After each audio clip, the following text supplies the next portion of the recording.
we will now start with the first presentation. So Inga, welcome, and thank you for joining us today. So the floor is yours. Great, thank you, Valeria, and thank you, Eckhard and Ryan, for the invitation. Can you guys see my presentation yet? Yes. Cool, excellent. All right, so my title has changed a little bit in the revision process. So it's now One State, One Interest, how a historic shock to the balance of power of the Bundesbank and the German government laid the path for fiscal austerity, but the general topic is the same. So I start with this table, and essentially what I try and explain in my paper is austerity. So I looked at government spending over time, and these are actually growth rates because I don't see like a general trend of retrenchment in spending, but what I do see is that growth rates in spending have declined, and I will conceptualize this in a little bit and explain why I still think we can characterize this as austerity. So essentially, I look here at 16 OECD countries and developments in final consumption expenditure, social transfers, and gross fixed capital formation, starting in 74 and ending in 2014. Essentially, what we can see, what you can see here at the bottom, if we look at the averages, is that the growth rates or the growth in expenditures between 74 and 79 were very high. So the 1970s, very high growth in spending. And then we see that in social transfers also quite high, but lower, and then very high increases in spending in gross fixed capital formation. And this essentially changes with the 1980s, early 1980s, where we see a fall off of this growth rate, and it continues to fall in the 90s and the 2000s.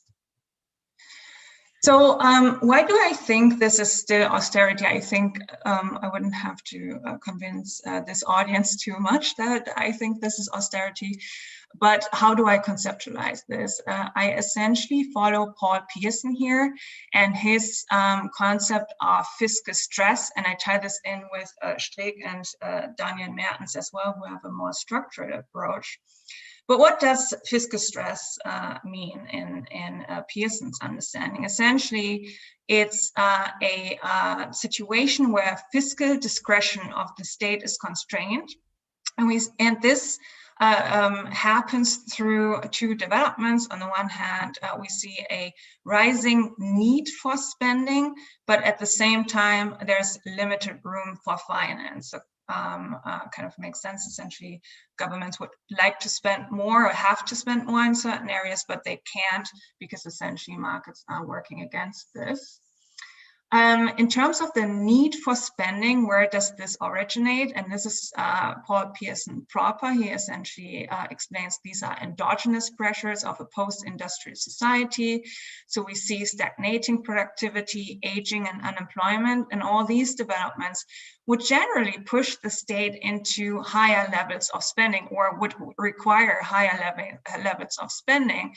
But essentially the state can't really get there. And this is where we enter the more structural side of things, and the Streeck and Mertens, who say that if then spending increases and sovereign debt increases, markets respond to this, financial markets constantly monitor the soundness of fiscal decisions. So essentially the state is kind of wedged between a general trend or a need for higher spending, but the constraints that financial markets imposed, especially since the 1990s probably. Also maybe sooner, and I will come back to this in a second.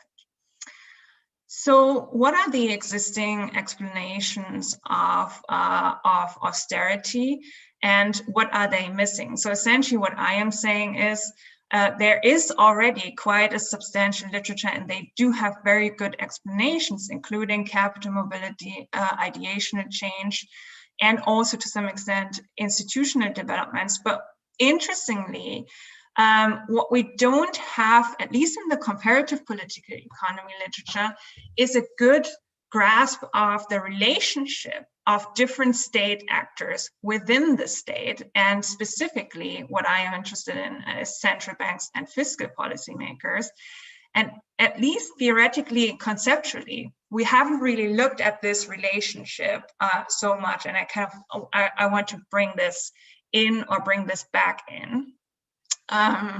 Let's take a look at the first literature that has explained austerity, the capital mobility literature, which essentially says, well, around the breakdown of the Bretton Woods system, so in the 1970s, which is what I focus on, we do see capital mobility peaking essentially through the rise of the euro-dollar markets, and this generated certain pressures on governments. And we essentially see in terms of what's happening within the state, two different pressures. On the one hand, there's a pressure for more independent central banking, which obviously kind of accelerates in the 1990s, so later. But in Germany, obviously, the central bank is already independent, and that's what I am looking at.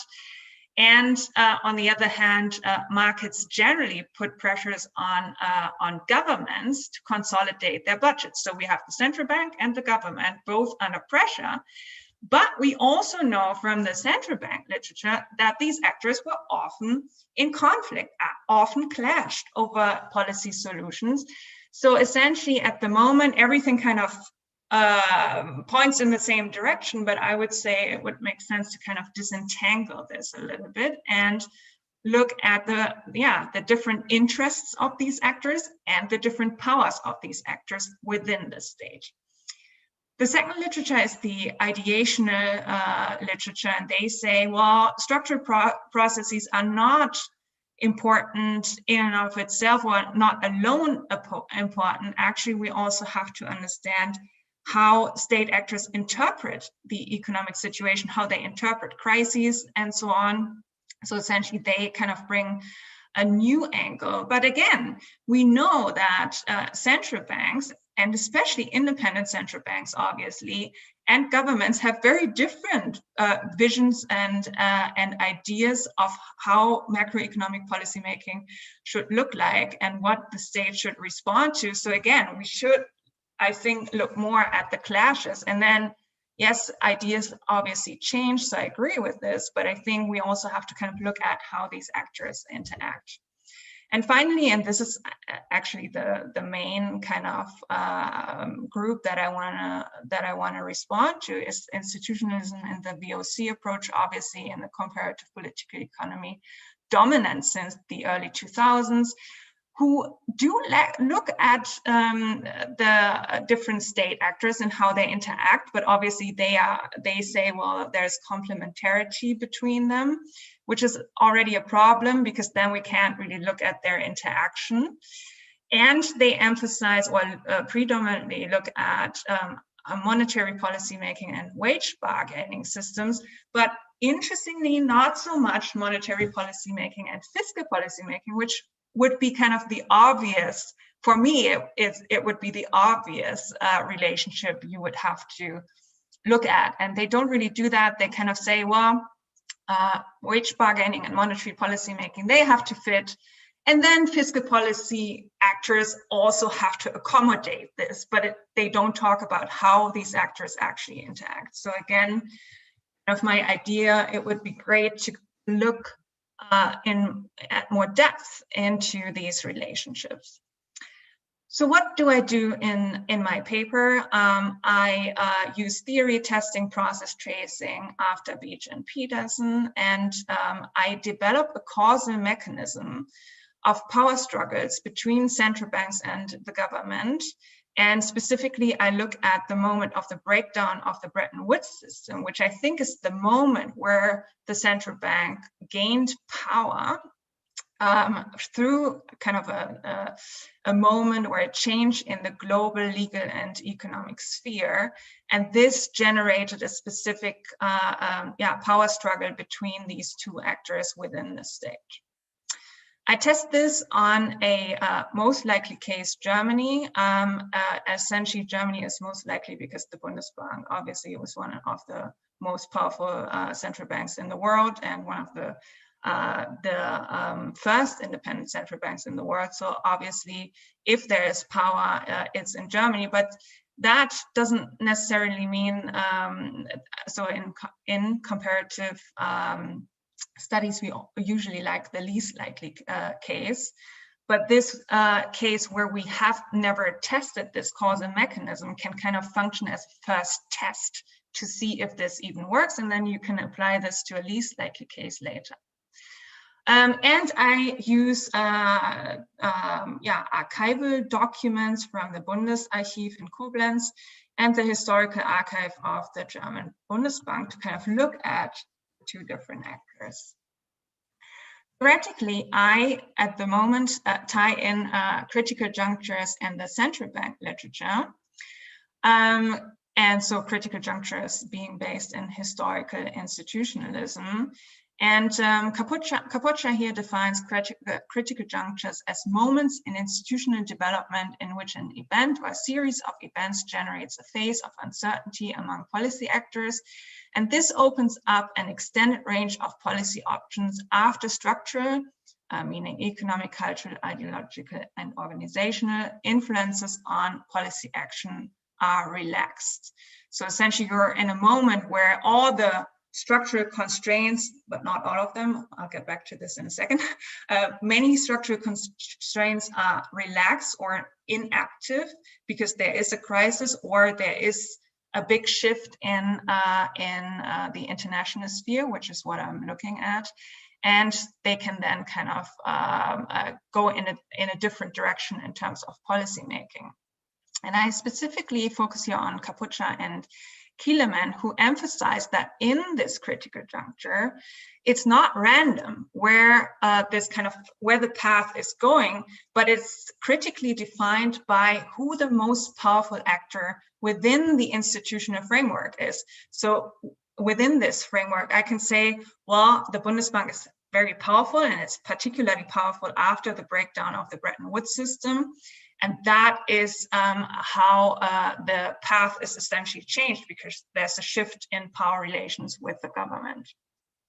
So applied to my case, I say, well, the float of the D-Mark, sorry, this D-Mark is missing here, freed the Bundesbank from the obligation to defend the parity with the dollar, and it allowed it to use its interest rates freely and bring down excess liquidity. So the capacity of the Bundesbank is increased through the breakdown of the Bretton Woods system.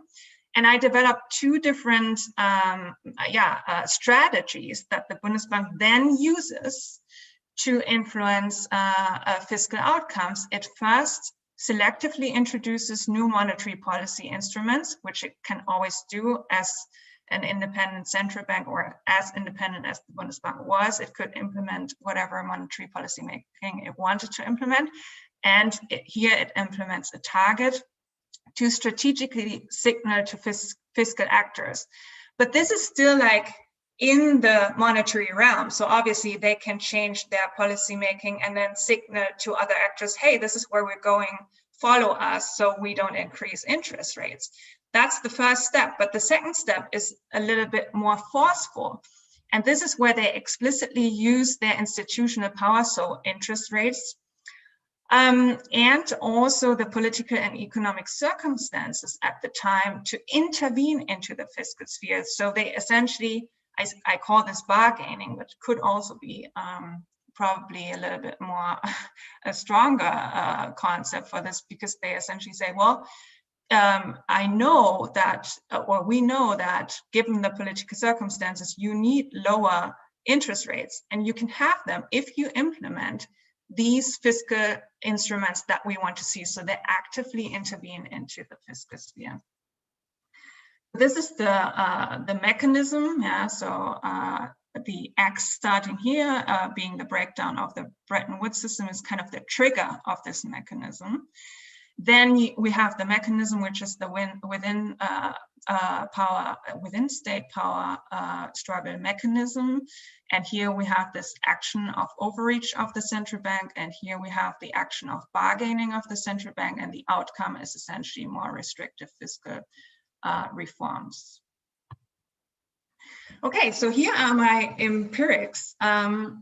So essentially, my process starts in the 1970s with the euro-dollar markets expansion and the hot money crises in the German economy. So essentially, because so much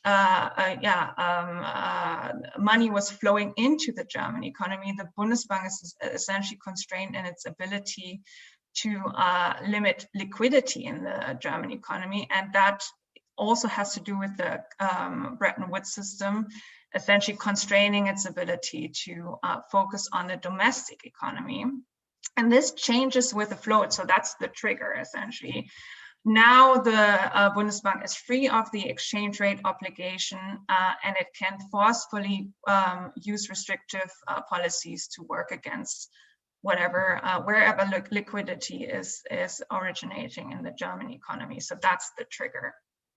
Then in the second step, we see that there are debates within the Bundesbank, but obviously also with the government, about which policy direction should be taken or which instruments should be implemented to work against this crisis or to alleviate this crisis. And very interestingly, two discussions go on within the central bank. A dirigism approach is debated and a monetarism approach is debated. And even more interestingly, the Bundesbank first leans towards this dirigiste approach, which was essentially the idea to implement more selective credit controls to bring liquidity down. And this finds support even among the highest ranks in the Bundesbank. The president at the time, Karl Klaassen, supports this approach. And eventually the council still turns to the monetarist approach, so turns away from this dirigiste approach, arguing that this might diminish the power of the Bundesbank because the government could essentially try and implement certain quotas or enforce the supply of central bank money or credit to the federal government. And they are worried that these types of obligations would weaken the power position of the central bank. So essentially what I can show here is that the decision to go with the monetarist approach was not only informed by economic analyses or an economic rationale to bring the crisis under control, but also by how the Bundesbank essentially tries to defend its position within the larger institutional framework within the German state. And it essentially then goes on and implements a target, which is kind of the signaling device that I talked about before. They say here, the target is really important to give an orientation to the economy as a whole, but also to the social partners and the state in particular. So explicitly the idea, this is going to help us control liquidity. And moving on to the third step, this is then the bargaining step, and it's very interesting, I think. The Bundesbank uses its new ability to use tightening policy. So that's the institutional power it just gained through the float and the breakdown of the Bretton Woods system. And at the same time uses economic and political conditions to push the government into certain policies. So in 79, we have the second oil crisis, and the Chancellor Schmidt essentially wants to implement a stimulus package within this larger locomotive approach. I don't know if you guys know what happened there, but essentially they tried to stimulate demand in deficit countries in Europe at large, and Germany was supposed to spend more. And essentially, even though Schmidt sets up this larger stimulus package, this gets curtailed significantly because the Bundesbank says, well, the only way we're going to reduce interest rates is if you implement a debt limit and a fiscal council, and they eventually do that. So I'm not saying that Schmidt was like a strong Keynesian. I don't think he was, at least not at this point in time, was quite price stability oriented already.